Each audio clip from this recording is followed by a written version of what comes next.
Start जी। तो today we have our orientation for compulsory subjects।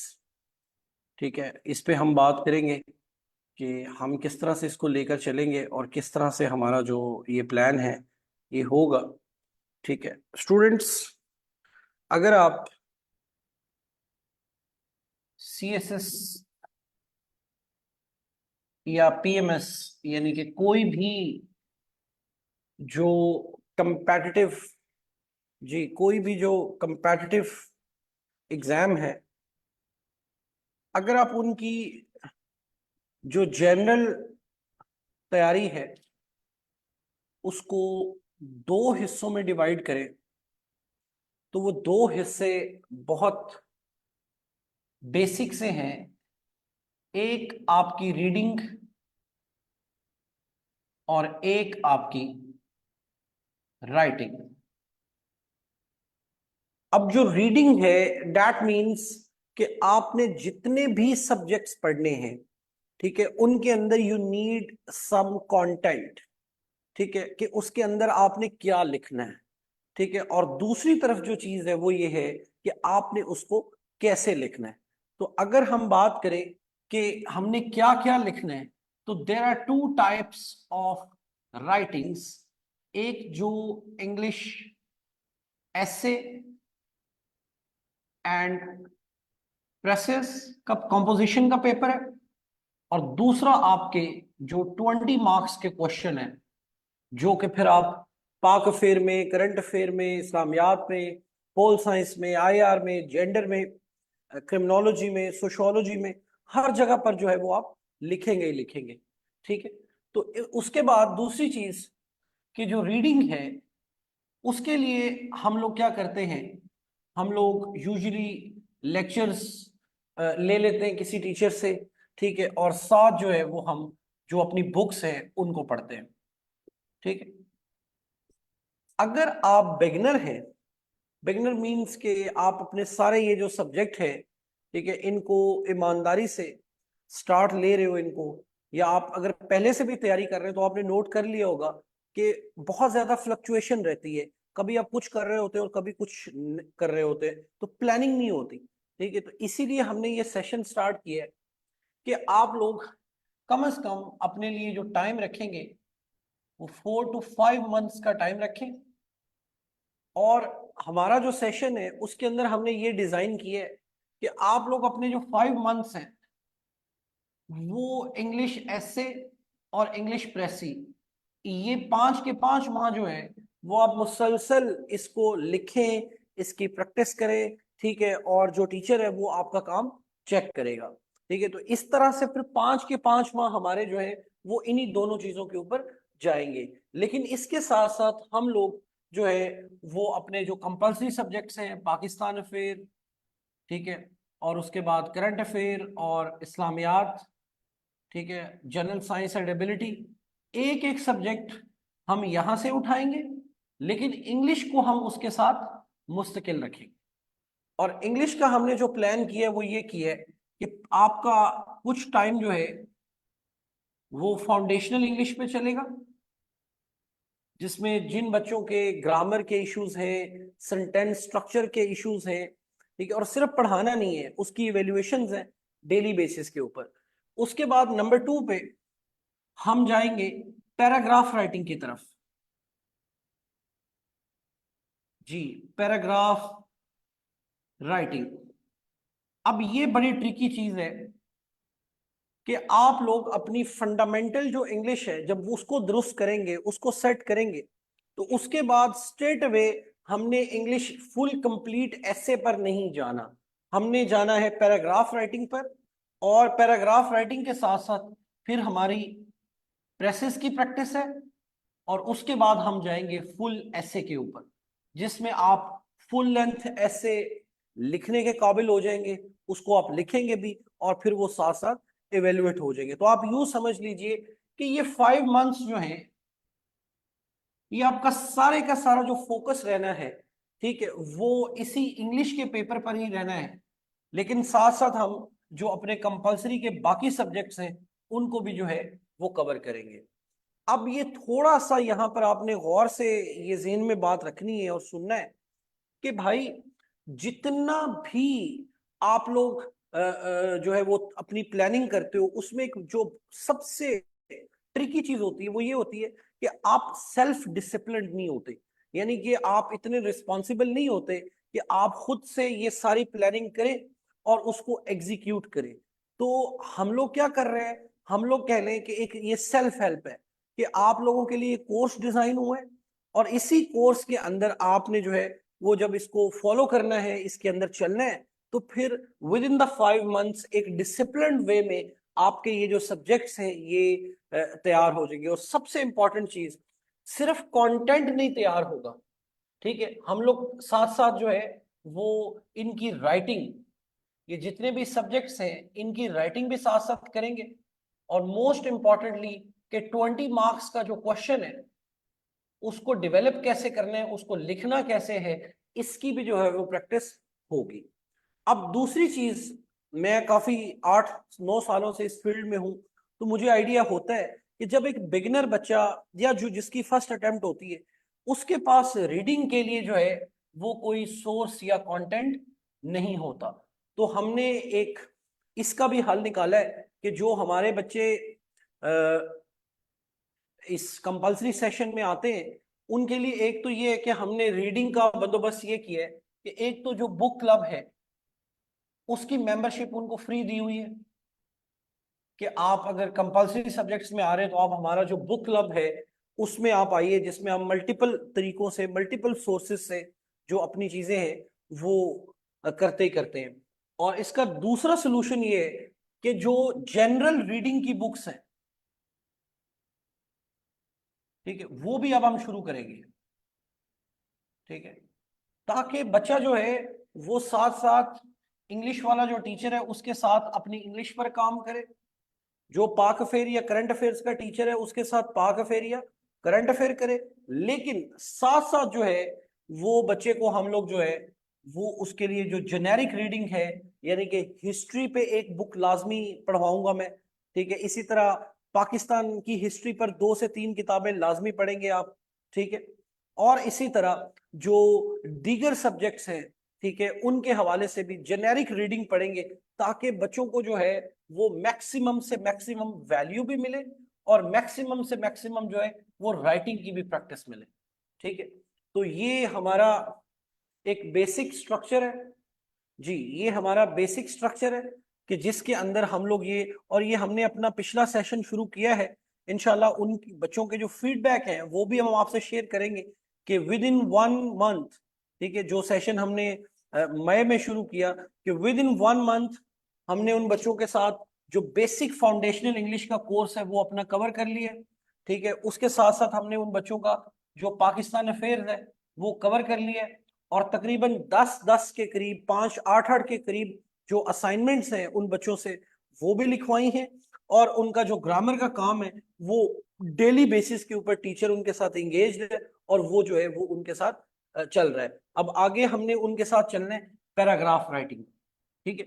तो अगर आप में से वो स्टूडेंट्स जो सीरियस हैं, ठीक है, और वो अपने कंपल्सरी जो सब्जेक्ट्स हैं, ठीक है, उनको लेके परेशान है, उनको एक प्रॉपर तरीके से, क्योंकि देखिए ना, जितनी भी आप एफर्ट लगा लेंगे, मैं कुछ छोटी सी एग्जांपल देता हूँ। अब इंग्लिश के जो सेशंस हैं यूजुअली मार्केट में भी ओवरऑल वो 1.5 मंथ से ज्यादा का सेशन नहीं होता, 1 मंथ, 1.5 मंथ्स, ठीक है। तो उसके अंदर स्टूडेंट्स क्या करते हैं कि वो ऐसे को भी 1.5 माह देते हैं और वो प्रेसी को भी 1.5 माह देते हैं, और उसके बाद वो कहते हैं हमारा ये सब्जेक्ट तैयार हो गए। हालांकि आप सबको पता ही है कि ये सब्जेक्ट, जी जी, कि ये जो सब्जेक्ट है ये तैयार नहीं होते, इनको मुस्तकिल करना चाहिए। इंग्लिश का कोई सीन नहीं है कि इंग्लिश तैयार हो जाती है, इंग्लिश तो हमने करनी है। इसीलिए फिर हम लोगों ने जो कह लें कि जो 5 मंथ्स हैं वो डेडिकेटली इंग्लिश को दिए हुए हैं, और साथ साथ ये करेंगे ताकि स्टूडेंट्स जब 5 माह के बाद जो है वो हमारे पास से जाए तो वो इन 600 नंबर्स को काफी हद तक फील कर लें कि यार ये जो कंपलसरी सब्जेक्ट्स है ये अब हमारी ग्रिप में है, ये हम कवर कर सकते हैं और हमें इसको कवर करने में कोई प्रॉब्लम नहीं आएगा। ठीक है, यूजुअली ये होता है कि स्टूडेंट सिर्फ 1-1.5 माह जो है वो इंग्लिश को देते हैं और उसके बाद वो जो है वो अपनी आगे बाकी जो सब्जेक्ट्स होते हैं उनको कवर कर सकते हैं। ठीक है, और इसका प्लान ये होगा कि आप लोग जब यहाँ से 2 या 3 सब्जेक्ट अपने कर लेते हैं तो फिर आप एक तरफ इंग्लिश को मुस्तकिल चलाएंगे और उसके साथ साथ आप लोग जो है वो अपने ऑप्शनल जो सब्जेक्ट्स हैं उनको भी फिर स्टार्ट कर सकते हैं। लेकिन पहले नंबर पर आपने जो टाइम देना है वो आपने अपने जो कंपलसरी सब्जेक्ट्स हैं उनको देना है और उसमें पर्टिकुलरली जो है वो इंग्लिश को देना है। और इस सेशन की ड्यूरेशन का मैंने आपको बता दिया कि ये हमारी 5 मंथ्स की इसकी ड्यूरेशन है। ठीक है, और जो फी है, ठीक है, उसका हमने ये किया है कि जो इंग्लिश की रूटीन में आप फीस देते हैं ना, इंग्लिश एसे और कॉम्पोजिशन की जो आप 1.5-2 माह के जो सेशंस होते हैं उनकी फीस देते हैं, उसी के बराबर हमने इस पूरे सेशन की फीस रखी है। ठीक है, ताकि समझे कि ये जो सब्जेक्ट्स हैं ये आपके लिए कॉम्प्लीमेंट्री हैं। ठीक है, ताकि कुछ मार्केट में डिफरेंट करें। ठीक है, बच्चों को जो है वो थोड़ी फैसिलिटेशन मिले। ठीक है, और उनको एक डिफरेंट चीज मिले कि भाई अगर 5 मंथ्स हमारे इंग्लिश ऐसे और कंपोजिशन को एलोकेट हो रहे हैं, ठीक है, और साथ साथ हमारे ये बाकी सब्जेक्ट्स भी हो रहे हैं, तो at least we are getting the value, ठीक है, for what we are paying for.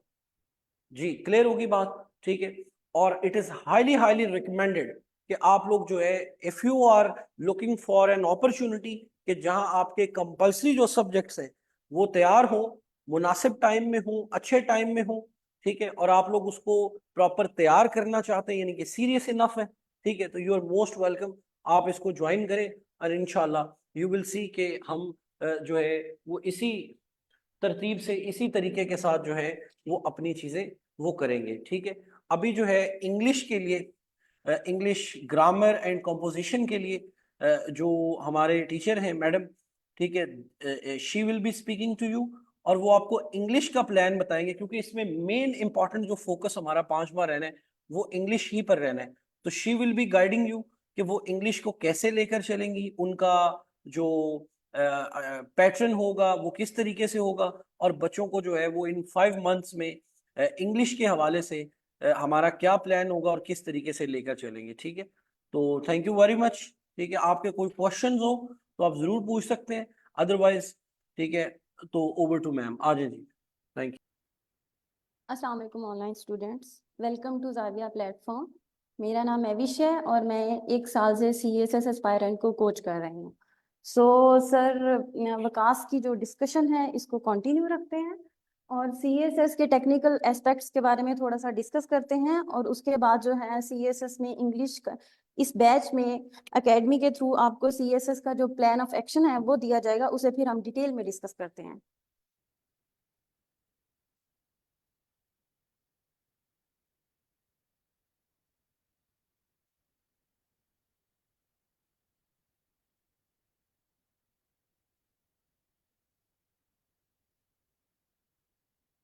CSS की तैयारी में जो बेसिक फंडामेंटल्स होते हैं उसके 2 मेजर एस्पेक्ट्स होते हैं। उन 2 मेजर एस्पेक्ट्स को हम सबसे पहले डिस्कस करते हैं।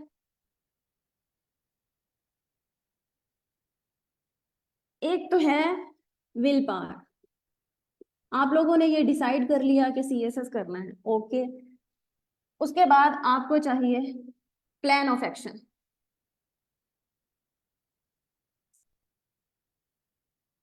अब CSS का जो सिलेबस है, ऑल्दो FPSC ने CSS का सिलेबस दे दिया है, बट वो इतना ओपन एंडेड है कि अगर हम उसे खुद से तैयार करने, एक बिगनर जो है उसे खुद से तैयार करने लगता है तो वो किसी एक सब्जेक्ट में PhD लेवल तक पहुंच जाता है और कहीं ना कहीं फिर दूसरा सब्जेक्ट कॉम्प्रोमाइज हो जाता है। उसके लिए ये जरूरी है कि स्टूडेंट्स जो हैं वो 3 मेजर चीजों पे फोकस करें। एक, प्रॉपर गाइडेंस हो स्टूडेंट्स के पास। देन प्लान ऑफ एक्शन में जो मेजर चीज आती है वो है डिसिप्लिन। एंड आवाज आ रही? थर्ड में जो है प्रॉपर इवेल्युएशन हो। अगर ये तीनों फंडामेंटल्स पैरेलल चल रहे होते हैं तो हमारी एक ऑर्गेनाइज्ड प्रिपरेशन चल रही होती है। और इन अगर तीनों में कोई एक भी फंडामेंटल मिस होता है तो इसका मतलब ये है कि हम कहीं ना कहीं पे चांसेस हैं कि हम जो एक्चुअल एक प्लान्ड स्टडी है उससे या तो डी ट्रैक हो जाएंगे या फिर हमारी तैयारी स्कैटर्ड हो जाएगी। अब स्कैटर्ड तैयारी का क्या इम्पैक्ट क्या आ सकते हैं? स्कैटर्ड तैयारी के सबसे ज्यादा इम्पैक्ट यही आ सकते हैं कि कहीं ना कहीं पे कोई ना कोई मेजर फंडामेंटल सीएसएस का कॉम्प्रोमाइज हो जाता है। लेट्स सपोज अगर हम पाकिस्तान फेयर खुद से तैयार करने लगते हैं और हम सीएस एफपीएससी के बताए हुए सिलेबस को डील करते हैं तो उसका सिलेबस इतना ज्यादा स्कैटर्ड है कि वो शायद अगले 6 महीने हम पाकिस्तान अफेयर से ना निकल पाए। फिर पाकिस्तान अफेयर से इस्लामियात तैयार करनी है, इस्लामियात से हमने जनरल साइंस एंड एबिलिटी में जाना है एंड देन करंट अफेयर में जाना है। सो स्टूडेंट के लिए एक बहुत हेक्टिक टास्क बन जाता है और बाय द टाइम जब वो इंडिविजुअली प्रिपेयर कर रहे होते हैं 7-8 महीने के बाद वो एग्जॉस्ट हो जाते हैं। सो हमने जाविया प्लेटफॉर्म के जरिए एक ऐसा कॉम्प्रिहेंसिव प्लान तैयार किया है आप लोगों के लिए जिसमें आप लोगों की तैयारी स्कैटर्ड ना हो, ऑर्गेनाइज्ड तैयारी हो और इस पूरी जर्नी में आप हेक्टिक फील ना करें कि हम पे कोई एक्स्ट्रा ओवरबर्डन आ रहा है। इसीलिए कॉन्ट्रैरी टू कन्वेंशनल वेज इस सेशन को 5 महीने के लिए प्रिपेयर किया गया है। सो 5 महीने में जस्ट अगर कंपल्सरी सब्जेक्ट्स कवर होते हैं तो इसका मतलब ये है you are good to go for CSS preparation. अब इस तैयारी में हम प्लान ऑफ एक्शन को आगे फर्दर जो है वो एक्सटेंड करते हैं अपनी डिस्कशन को और देखते हैं कि सीएसएस में हमारे पास discipline, evaluation and guidance, proper guidance आ गई। सो उसके बाद हम एक मेजर चीज है हमारी इंग्लिश। ये एक मैराथन डिस्कशन समझी जाती है, हर बंदे का अपना ओपिनियन है सीएसएस की तैयारी में इंग्लिश को लेके। लेकिन ये पूरे एग्जाम की अगर ये सीएसएस का हम एक इनफॉर्मल स्केलेटन प्रिपेयर करते हैं तो उसमें ये नर्वस सिस्टम का भी रोल प्ले करता है, उसमें ये स्पाइनल कॉर्ड का भी रोल प्ले कर रहा है। अगर हम इंग्लिश की बात करें तो सिवाय अगर किसी जो स्टूडेंट्स रीजनल लैंग्वेज ऑप्ट करते हैं उनके अलावा ऑलमोस्ट 11 सब्जेक्ट्स जो हैं वो इंग्लिश में अटेम्प्ट कर रहे हैं। इसका मतलब ये है कि इंग्लिश जो राइटिंग है वो एक स्किल है और उस स्किल को सीखे बिना स्टूडेंट्स जो हैं वो कहीं ना कहीं पे स्टक हो जाएंगे। हम कितनी भी अच्छी तैयारी कर लें, कोई भी सब्जेक्ट उठा लें, कंपलसरी उठा लें, ऑप्शनल उठा लें, उनकी सीएसएस रिकमेंडेड फॉरेन ऑथर्स का लिटरेचर पढ़ लेते हैं, नोट्स मेकिंग में चले जाते हैं, बहुत अच्छे अच्छे टीचर से कोचिंग ले लेते हैं, लेकिन जब तक हमें उस डेटा को खुद अपनी राइटिंग में इनकॉर्पोरेट नहीं करना आता, हम नहीं ये बयान कर पाते कि जो चीज़ हमने पढ़ी है उसे बहुत ही क्लैरिटी के साथ और खूबसूरती के साथ हम उसे लिख देते हैं तो हमारी जो तैयारी है वो ऑलमोस्ट मीनिंगलेस हो जाती है। सो इंग्लिश हर सब्जेक्ट के सर पे खड़ी है। आपने कोई भी सब्जेक्ट तैयार करना है सो इंग्लिश में जाना है। और इंग्लिश के एस्पेक्ट्स पे हम अगर जाते हैं तो हमारे पास इश्यूज क्या आते हैं। इंग्लिश को हम जब डाइसेक्ट करते हैं, बेसिक इंग्लिश एंड एडवांस, ये दोनों कॉम्बिनेशन मिलते हैं तो हमारे पास इंग्लिश राइटिंग स्किल आती है और ये स्किल फिर हमें एक्स्ट्रा एज देती है। अगर हम कंपैरिजन करें, मैं ये सपोज करती हूँ कि आप सब लोग बिगनर्स हैं, अगर हम सीएसएस का कामयाबी की रेशो देखते हैं तो हमें नजर आता है अब ट्रेंड क्या आने लग गया है। ये ट्रेंड के जिन स्टूडेंट्स की इंग्लिश पहले से अच्छी थी, जिनकी एकेडमिक लाइफ से उनकी इंग्लिश अच्छी थी, उन्हें सीएसएस में कोई ज्यादा मुश्किल नहीं आई। उन्होंने बस लेक्चर्स लिए, नोट्स मेकिंग की, उन्हें रिवाइज किया, कॉम्प्रिहेंड किया एंड वो अटेम्प्ट में चले गए और वो पास आउट हो गए। लेकिन जो स्टूडेंट जिनकी इंग्लिश जरा वीक थी, उन्होंने इंग्लिश पे काम नहीं किया, लेकिन उन्होंने बाकी सारे सब्जेक्ट्स पे बहुत अच्छे से काम किया, लेकिन वो कहीं ना कहीं पे अपना टारगेट्स क्वालिफाई करने का मिस करके। सो हमें ये CSS में एक्चुअली सिलेबस के साथ साथ जो एक चीज पैरेलल चलेगी, ये CSS का सिलेबस है कंपलसरी का, हमने जो तैयार करना है, उसके साथ इंग्लिश जो है वो पैरेलल चलेगी। इंग्लिश ऐसा नहीं है कि आपने इंग्लिश में just part of speech, subject verb agreement सीख लिया तो अब आपकी इंग्लिश तैयार हो गई। इंग्लिश एक राइटिंग प्रैक्टिस है, और प्रैक्टिस जो है उसका टेन्योर कोई भी फिक्स नहीं होता, जितनी प्रैक्टिस करते जाएंगे उतना अच्छा, जितनी प्रैक्टिस करते जाएंगे उतना अच्छा। सो इंग्लिश के इस सेशन में जो इंग्लिश है, सर विकास की यही कोशिश है कि इंग्लिश को ज्यादा अटेंशन दी जाए ताकि स्टूडेंट्स के जो बेसिक इश्यूज हैं वो रिजॉल्व हो सकें। सॉरी, इसीलिए ये जो कोर्स जो है वो डिजाइन किया गया है, उसमें ऑलमोस्ट अगर ये कहा जाए जो पूरे बैच में स्टूडेंट्स पे जो अटेंशन है वो यही है कि 40% लेक्चर्स होंगे, नोट्स होंगे, असाइनमेंट्स होंगी, लेकिन 60% वेटेज किसको दिया जाएगा, उसे इवेल्युएशन का दिया जाएगा, ताकि स्टूडेंट्स जो हैं वो बार बार अपने आप को इवेल्युएट करें। ड्यूरिंग क्लासेस में भी उन्हें टास्क दिए जाएं ताकि वो अपने आप को इवेल्युएट करें। आफ्टर क्लासेस, जब हफ्ते में 4 दिन क्लासेस हैं, उसके बाद जो है ऐसा नहीं है कि स्टूडेंट्स फ्री हैं, स्टूडेंट्स को इवेल्युएशन का काम इतना दिया जाएगा कि वो by the end of the week वो सबमिट करवाएंगे, ताकि नेक्स्ट वीक में उनके बाकी नेक्स्ट लेक्चर शुरू हो जाए और पिछला काम उन्हें इवेल्युएट करके दिया जाए। सो ऐसे जब दो काम, लर्निंग एंड इवेल्युएशन, दोनों पैरेलल चलेंगी, तो इसका जो स्टूडेंट्स की लर्निंग पे CSS की सिलेबस को कवर करने पे जो इम्पैक्ट आएगा, उसमें मल्टीप्लायर इफेक्ट्स आ सकते हैं। ऐसा नहीं है कि हमने एक टाइम फिक्स कर लिया कि अभी 2 महीने इंग्लिश करेंगे, उसके बाद हम दूसरा काम करेंगे, नहीं, ऐसा नहीं है। बाकी सारे कंपलसरी सब्जेक्ट में पाकिस्तान अफेयर है, इसके लिए एक ड्यूरेशन है, उसमें आपको कोर्स आउटलाइन दे दी जाएगी, उस कोर्स आउटलाइन को स्ट्रिक्टली फॉलो किया जाएगा, और उसके साथ साथ इंग्लिश चलेगी। इंग्लिश में क्या किया जाएगा, इंग्लिश में हम स्टूडेंट्स को सबसे पहले बेसिक लेवल की इंग्लिश सिखाएंगे। बेसिक लेवल में जब वो ग्रिप हासिल कर जाएंगे विद रिगरस प्रैक्टिस, तो उन्हें एडवांस इंग्लिश की तरफ मूव कर दिया जाएगा, ताकि उनके ऐसे पैराग्राफ और प्रेसी एंड कंपोजिशन के पेपर को सॉल्व करने में ज्यादा दिक्कत ना हो। अगर मैं CSS की टेक्निकल एस्पेक्ट्स में एक बात करूं, तो एक कॉमन परसेप्शन ये है कि CSS में जो प्रेसी एंड एसे है वो ऑलमोस्ट सेम है, क्योंकि उन दोनों में हमने purely English and English literature लिखना होता है। ऐसा नहीं है, CSS एसे जो है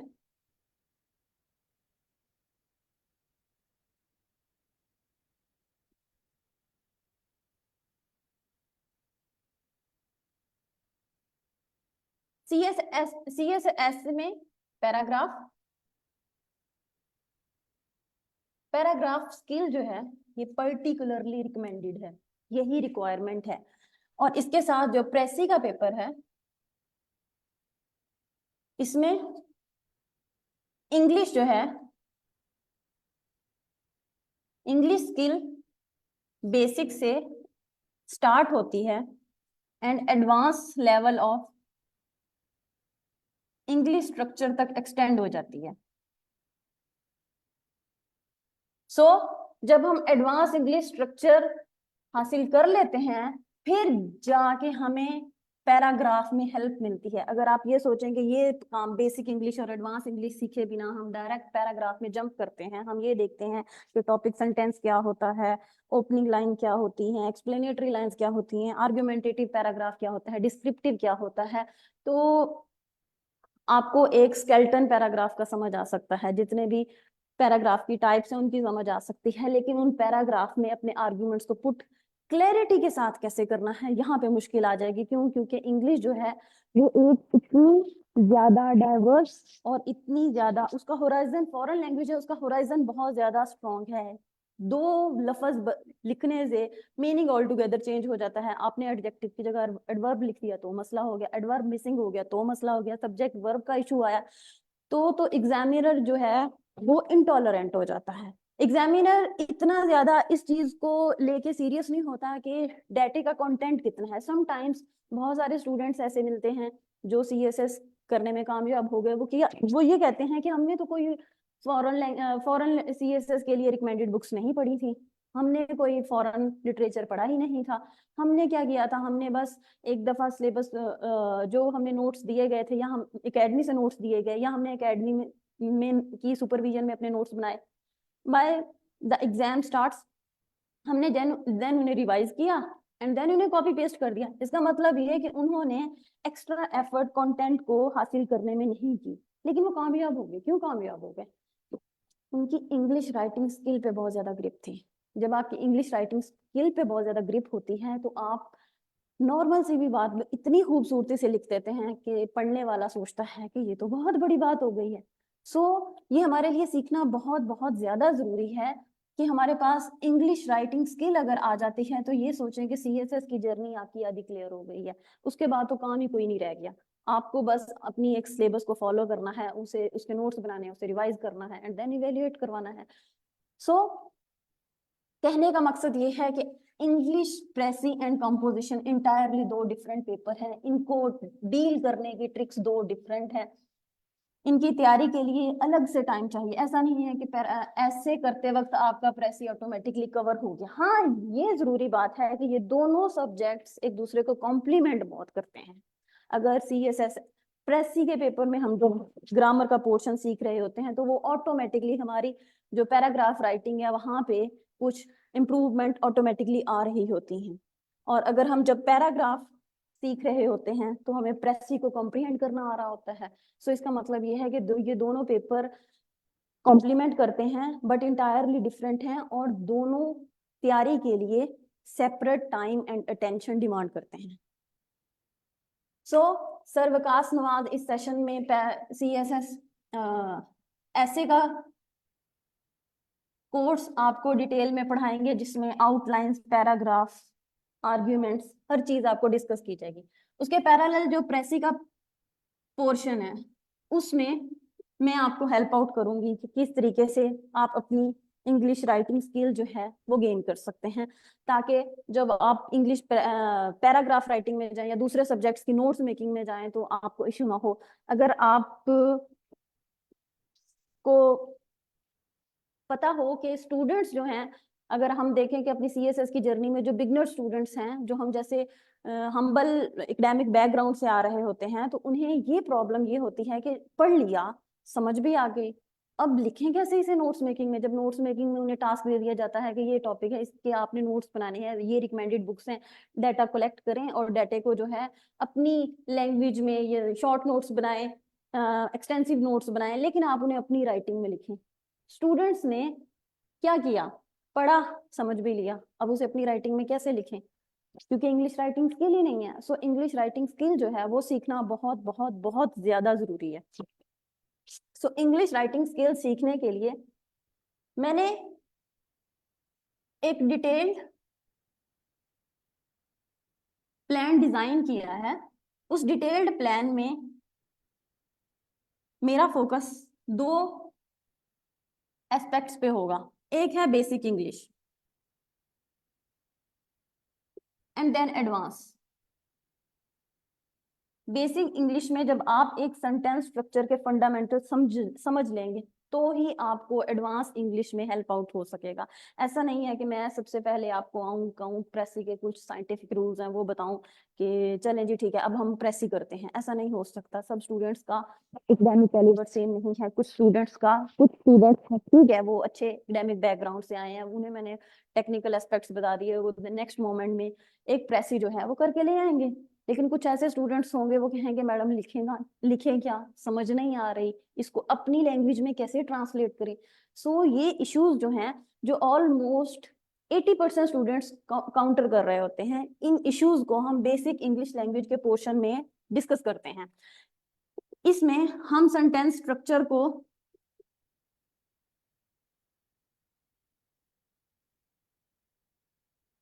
डिटेल से अंडरस्टैंड करेंगे, डीकोड करेंगे ये कैसे सेंटेंस बनता है, ये सेंटेंस कैसे जो है उसमें ट्रांजिशन आती है, एक आइडिया से दूसरे आइडिया आइडिया में हम कैसे कन्वर्ट करते हैं अपनी बातों को।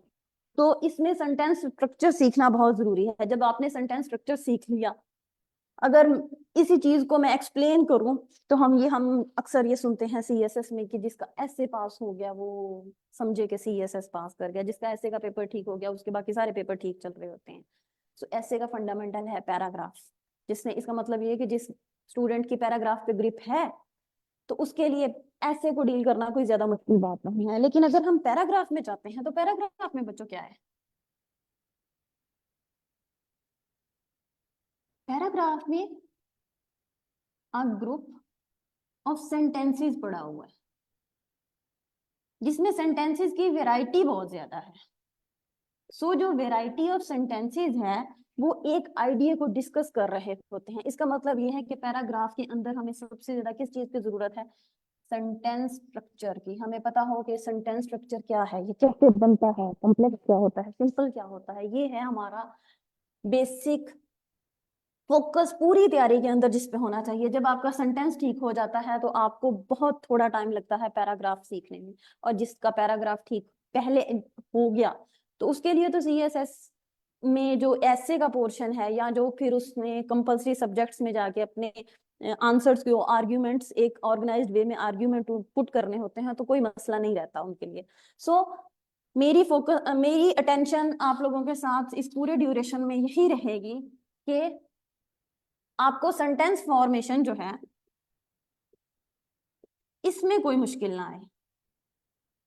आप सेंटेंस बनाने पे एक कमांड लें, एक ग्रिप लें, ताकि आपकी बाकी जर्नी जो है वो थोड़ी आसान हो सके और आपको बर्डन फील ना हो कि एक तरफ हम कंपलसरी सब्जेक्ट का सिलेबस तैयार कर रहे हैं और दूसरी तरफ जो है हम इंग्लिश अलग अलग से सीख रहे हैं। अगर तैयारी को हम एक प्रॉपर डिजाइंड वे में करते हैं तो ये जर्नी इतनी मुश्किल नहीं है।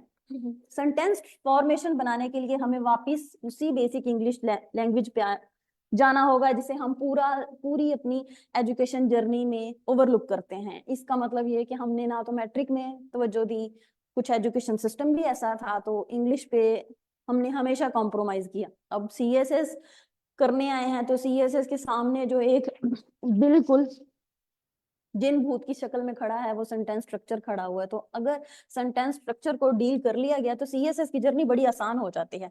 सेंटेंस फॉर्मेशन के लिए हमें बेसिक ग्रामर पे जाना होगा। हमें ये चीज सीखनी होगी कि बेसिक ग्रामर क्या है, वो किस तरीके से जब वो एक प्रॉपर ऑर्गेनाइज्ड वे में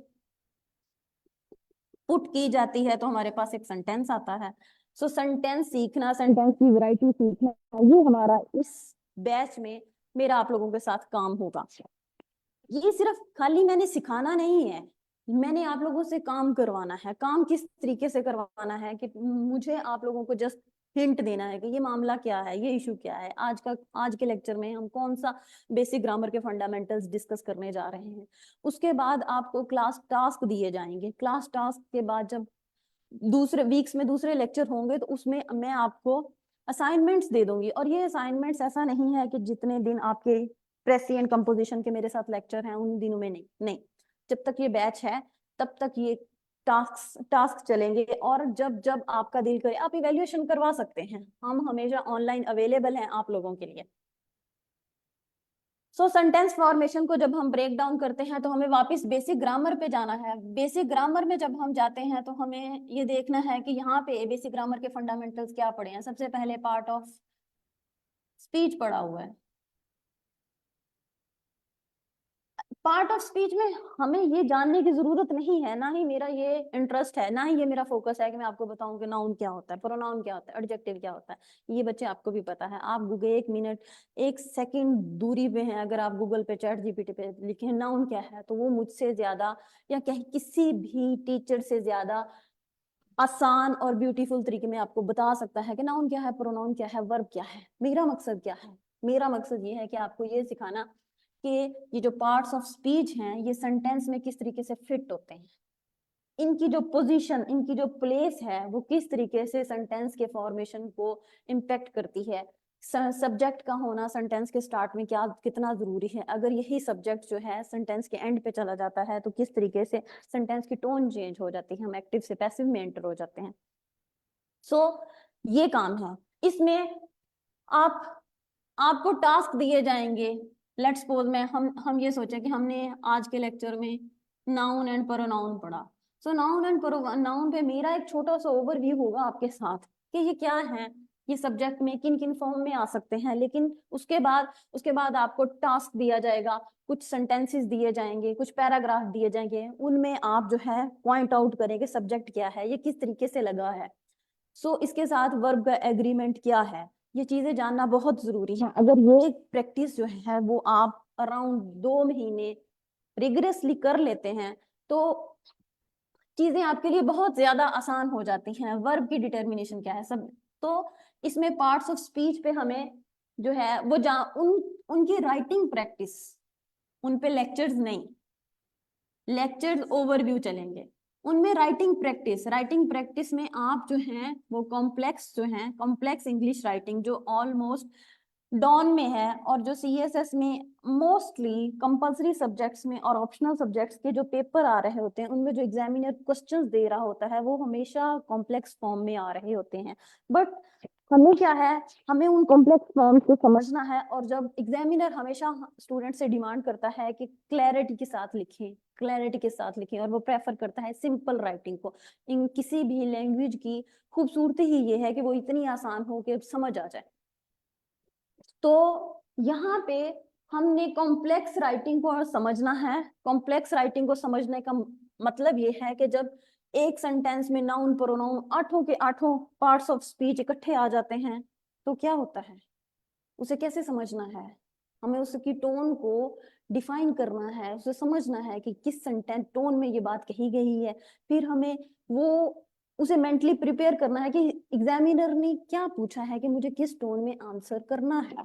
सो उसके लिए पार्ट्स ऑफ स्पीच है हमारे पास, उन पे हमने एक्सरसाइजेज ढेर सारी करनी है। पार्ट्स ऑफ स्पीच से निकलेंगे तो हमें टेंसेस की तरफ जाना होगा, हमें टेंसेस को रिवाइज करना होगा। अब रिवाइज ऐसे नहीं करना होगा कि प्रेजेंट इंडेफिनिट आ गया तो ता है ती है आ गए, प्रेजेंट परफेक्ट आ गया तो चुका है चुके हैं आ गए, पास्ट इंडेफिनिट आ गया तो था है थी है आ गए। नहीं, हमें writing writing writing and writing,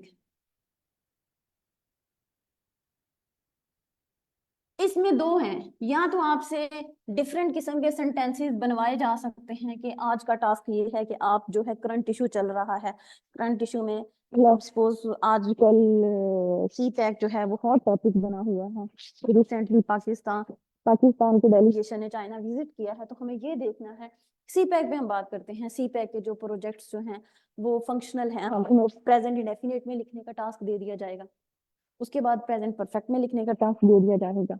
सो इस तरीके से टेंसेस को इस तरीके से रिवाइज करना है कि वो आपकी सेंटेंस फॉर्मेशन में हेल्प आउट करें एंड देन जो है आपके पैराग्राफ में हेल्प आउट करें।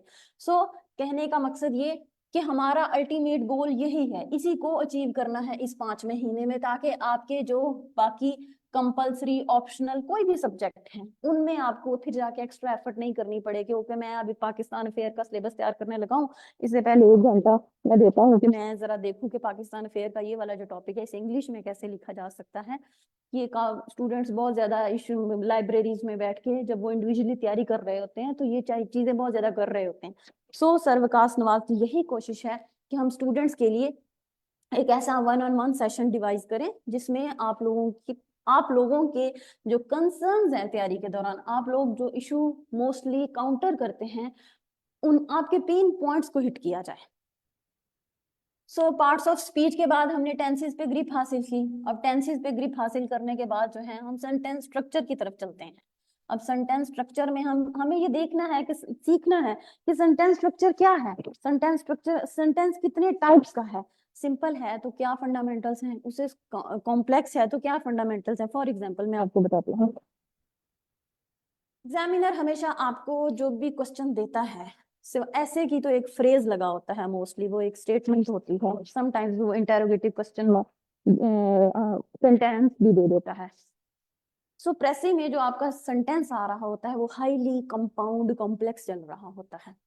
सो उस कंपाउंड कॉम्प्लेक्स को हमें कॉम्प्लीमेंट करना है, उसमें से अननेसेसरी इंफॉर्मेशन को डिस्कार्ड करना है, उसे डिस्कार्ड करके मैक्सिमम एफर्ट ये करनी है कि हम उसे सिंपल सेंटेंस में लिख सकें। एग्जामिनर हमेशा सिंपल सेंटेंस को प्रेफर करता है as compare to complex sentence. हमें ये लगता है कि ये सीएसएस का एग्जाम है, पाकिस्तान का प्रेस्टिजियस एग्जाम है, इसमें जितनी औखी इंग्लिश लिखेंगे उतना ही अच्छा होगा, ऐसा कुछ भी नहीं है। जितनी औखी इंग्लिश लिखेंगे इसका मतलब ये है कि आप अपने आप को जो है नो गो एरिया में खुद ही एंटर कर रहे हैं। सो सेंटेंस स्ट्रक्चर में हमें ये देखना है, सिंपल देखिए सेंटेंस की टाइप्स पढ़नी है, सेंटेंस की टाइप्स कितनी है, सिंपल है तो कैसे है, कंपाउंड है तो कैसे है, सीएसएस लेवल का मटेरियल जो है वो हमें सिंपल में कैसे लिखा जाएगा। मैंने आपको पहले भी बताया कि सीएसएस की आप पाकिस्तान अफेयर के सब्जेक्ट, पाकिस्तान अफेयर के क्वेश्चन मार्क्स, क्वेश्चन पेपर उठा लें, करंट अफेयर का क्वेश्चन पेपर उठा लें, वो हमेशा राइटिंग आपसे इतना बड़ा एक सेंटेंस मांगता है कि अगर आप उसे अपने पेपर पे पेन डाउन करने लगेंगे तो ऑलमोस्ट आधा पेज हो जाता है। वो इतना कंपाउंड कॉम्प्लेक्स में आ रहा होता है, वो एक ही सेंटेंस में आपसे 3-4 चीजें पूछ रहा होता है, फिर आपने उसे डी कोड करना है, डी कोड करने के बाद देन आपने उसे स्ट्रक्चर करना है, स्ट्रक्चर करके आपने उसे सिंपल सिंपल वे में लिखना है। तो अगर हम सेंटेंस की बात करते हैं तो हमारे लिए, क्योंकि इंग्लिश हमारे लिए एक फॉरेन लैंग्वेज है, एक फॉरेन लैंग्वेज हमारे लिए सीएसएस की तैयारी में बहुत कॉम्प्लिकेटेड, बहुत डेलिकेटेड एक इश्यू ये है कि हमने कैसे सिंपल सेंटेंस लिखना है। सिंपल सेंटेंस जिस बंदे को लिखना आ गया उसके लिए इंग्लिश कोई मसला नहीं है, क्योंकि आप मुझे जब मैं स्टूडेंट्स के पेपर्स इंग्लिश एसेस के प्रेसेस के इवेल्युएट करती हूँ तो सबसे बड़ी प्रॉब्लम ये आती है 8-8 लाइनों पे एक सेंटेंस लगा हुआ है, उसमें वर्ब ही नहीं है। अगर वर्ब है तो सब्जेक्ट वर्ब एग्रीमेंट का मसला हो गया। तो मैं आपको एक हिंट देती हूँ, सिंपल सेंटेंस जो है आपका स्टूडेंट्स का जो सेंटेंस की लेंथ है वो मैक्सिमम 15 वर्ड्स होनी चाहिए। 15 वर्ड्स में प्लीज आप अपनी बात खत्म करें जो भी है, क्योंकि 15 वर्ड्स से आगे आपकी बात जाती है तो इसका मतलब ये कि आप चौथी लाइन में एंटर हो रहे हैं, पेपर की चौथी लाइन में एंटर होते रहे। जिस वक्त आप पेपर की चौथी 5वीं लाइन में एंटर होते हैं उस वक्त एग्जामिनर जो है वो अलर्ट हो जाता है और वो अपना लेंस शार्प कर लेता है कि अब मैं देखता हूँ कि ये कहाँ पे जाके क्या मसला करता है, क्योंकि आप बट लगाएंगे, विच लगाएंगे, वाइल लगाएंगे, इफ लगाएंगे, बट एज लगाएंगे, ऑल दो लगाएंगे, जो ही आप ये लगाएंगे इसका मतलब आप कॉम्प्लेक्स में एंटर हुए और वहां पे प्रोबेबिलिटी हो गई कि अब आप ग्रामर मिस्टेक कमिट करेंगे। सो हमें ये चीज हमेशा से पूरी तैयारी के दौरान ये चीज याद रखनी है कि हमें सिंपल लिखना है। जिस इंसान को बात आसान तरीके से करनी आ गई उसकी कम्युनिकेशन बहुत खूबसूरत है, जिस इंसान को बात आसानी से लिखनी आ गई उसकी राइटिंग स्किल्स बहुत खूबसूरत हैं। अगर आप फॉरेन लैंग्वेज की बुक देखें, फॉर एग्जांपल आप 24 लेसन फॉर 24 सेंचुरी पढ़ते हैं या आप पाकिस्तान हार्ड कंट्री पढ़ लेते हैं तो आप देखेंगे कि सेंटेंस एक पेज एक लाइन में खत्म हो जाता है। स्पेशली 24 लेसन फॉर 24 सेंचुरी अगर आप पढ़ते हैं तो मैक्सिमम 7 वर्ड्स में सेंटेंस दी एंड है। और वो बुक इतनी खूबसूरती के साथ और इतनी सिंपल वे में लिखी गई है कि पूरी बुक के दौरान आपको डिक्शनरी ओपन करने की जरूरत नहीं पड़ती। जो दुनिया की बेस्ट सेलिंग बुक्स होती हैं वो इसीलिए होती हैं कि वो आसान जुबान में लिखी जाती हैं। आपके लिए ये बहुत बहुत ज्यादा जरूरी है कि आपके सामने राइटिंग कितनी भी कॉम्प्लेक्स आ जाए, कितनी भी टफ आ जाए, आपने उसे सिंपल राइटिंग में लिखना है। और बच्चों, सिंपल राइटिंग में लिखने का मतलब ये बिल्कुल भी नहीं है कि ये बहुत आसान तरीका है। सिंपल राइटिंग लिखना एक बहुत मुश्किल बट डुएबल टास्क है। ऐसा नहीं है कि ये हो नहीं सकता। ये कब होगा? जब आपकी practice practice practice practice practice practice practice के बिना सिंपल सेंटेंस नहीं लिखा जाता। हाँ, प्रैक्टिस के बिना आप एक कंपाउंड कॉम्प्लेक्स सेंटेंस जरूर लिख लेते हैं और आप बड़े खुश हो जाते हैं कि मैंने इतना इतना मेजर आइडिया डिस्कस कर दिया। लेकिन जब वो इवेल्युएशन के लिए जाता है, एग्जामिनर के पास जाता है, तो एग्जामिनर को बिल्कुल समझ नहीं आती कि आपने क्या हलवा बना के दिया है उसे। वो क्या करेगा? वो यही करेगा। हमें सेंटेंस स्ट्रक्चर को सीखना है। सेंटेंसेस में टेंस आ गया, सेंटेंस स्ट्रक्चर आ गया। सेंटेंस स्ट्रक्चर के बाद हमने ये देखना है कि जब कॉम्प्लेक्स स्ट्रक्चर आता है तो उनमें नाउन क्लॉजेस का, फ्रेजेस का क्या रोल है, क्लॉजेस का सेंटेंस प्रेसी के पेपर में क्या रोल है, कितने टाइप्स की क्लॉजेस हैं, फ्रेज कितने टाइप्स के हैं, फ्रेज किस पैराग्राफ में जब फिट होते हैं तो आपको कौन सी इंफॉर्मेशन दे रहे हैं, इररेलेवेंट इंफॉर्मेशन दे रहे हैं, एडिशनल इंफॉर्मेशन दे रहे हैं, न्यू आइडिया का हिंट देने जा रहे हैं। फ्रेजेस हमें उनका पता देती हैं। तो हमें ये चीजें सीखनी है। उन्हें सीखने के बाद हमें एक ये हमने वो ट्रिक सीखी जिनसे हमें हमारी इंग्लिश लिखने में आसानी हुई। अब उसके पैरेलल हमें एक मेजर पोर्शन बेसिक ग्रामर में ये भी करना है, common errors in writing English language. एक तरफ हमने ये सीखा कि ये क्या क्या क्या क्या करना जरूरी है, दूसरी तरफ हमने ये सीखना है कि क्या क्या नहीं करना। इसमें हम कॉमन एरर्स को डिस्कस करेंगे। कॉमन एरर्स को डिस्कस करने के बाद हमने बेसिक सेंटेंस स्ट्रक्चर के फंडामेंटल्स को अचीव किया और अब हम आते हैं एडवांस राइटिंग की तरफ। एडवांस राइटिंग में जाते हैं, यहाँ पे हम सीए प्रेसी एंड कंपोजिशन के पेपर के जो सिलेबस है उन्हें हिट करते हैं। उसमें सबसे पहले है प्रेसी, 20 नंबर की। प्रेसी में देखते हैं कि प्रेसी कैसे करते हैं। प्रेसी में मिथ्स को बस्ट करेंगे कि समरी क्या होती है। कुछ लोग कहते हैं कि precis is a summary of the original passage, कुछ कहते हैं कि precis is about analysing the given passage. तो उनमें हम देखेंगे कि एक्चुअल प्रेसी क्या करते हैं, इनकी टेक्निकलिटीज को डिस्कस करेंगे, इनके साइंटिफिक रूल्स को डिस्कस करेंगे। देन कॉम्प्रीहेंशन, कॉम्प्रीहेंशन के बाद ट्रांसलेशन, ट्रांसलेशंस के बाद नरेशन। समटाइम्स नरेशन आ जाती है, समटाइम्स इसकी जगह इडियम्स आ जाते हैं, समटाइम्स एग्जामिनर इसकी जगह करेक्शन दे रहा होता है। उसके बाद पेयर ऑफ वर्ड्स हैं और वोकैबुलरी है। इन ये बेसिक जो है, एग्जामिनर ने 100 नंबर का प्रेसी का पेपर है उसे इस तरीके से डाइसेक्ट किया है कि ये टोटल मिला के 100 नंबर हो जाते हैं। बेसिक से हम एडवांस की तरफ मूव करते हैं और यहाँ पे आके हम अपना है एडवांस राइटिंग में जब जाते हैं तो सीए जो exam paper point of view से जो क्राइटेरिया है, पेपर पॉइंट ऑफ व्यू से जो टारगेटेड एरियाज हैं, हम उन्हें डिस्कस करते हैं। हम प्रेसी को सीखेंगे, प्रेसी की इवैल्यूएशन बार बार प्रेसी कैसे करेंगे, प्रेसी के लिए साइंटिफिक रूल्स भी देख लिए, टेक्निकलिटीज भी देख ली। देन क्या करेंगे, देन हम सिंपल प्रेसी करेंगे। सिंपल प्रेसी से हम एक एवरेज प्रेसी की तरफ जाएंगे। एवरेज प्रेसी जब हमसे सॉल्व हो गई, हमने उसे बना ली, तो आपको इवेल्युएशन के लिए काम दिया जाएगा कॉम्प्लेक्स का। कॉम्प्लेक्स में हम 5 पेपर में भी जा सकते हैं, हम सीएसएस की जो रिकमेंडेड बुक्स हैं उनसे भी पैसेज उठा सकते हैं। मकसद यही है इस सेशन का आप लोगों के साथ कि अटैच रहना है, ताकि आप जो है अपनी इंग्लिश जो है उसमें ग्रिप हासिल कर सकें। ठीक है स्टूडेंट्स, किसी को कोई क्वेश्चन? कोई